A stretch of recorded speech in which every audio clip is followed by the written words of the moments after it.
পায়জামা ও চাদর, পায়জামা ও জামা, পায়জামা ও কাবা, জাঙ্গিয়া ও কাবা, জাঙ্গিয়া ও জামা।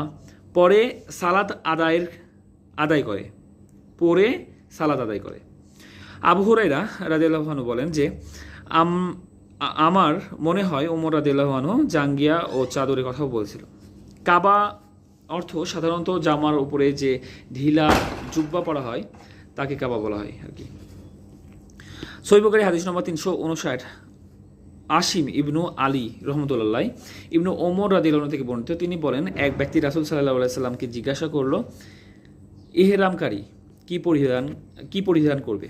তিনি বললেন, সে জামা পরবে না, পায়জামা পরবে না, টুপি পরবে না, জাফরান বা ওয়ারস রঙের রঞ্জিত কাপড় পরবে না। ওয়ারস বলতে আপনার হচ্ছে হলুদ রঙের একটা সুগন্ধি এরকম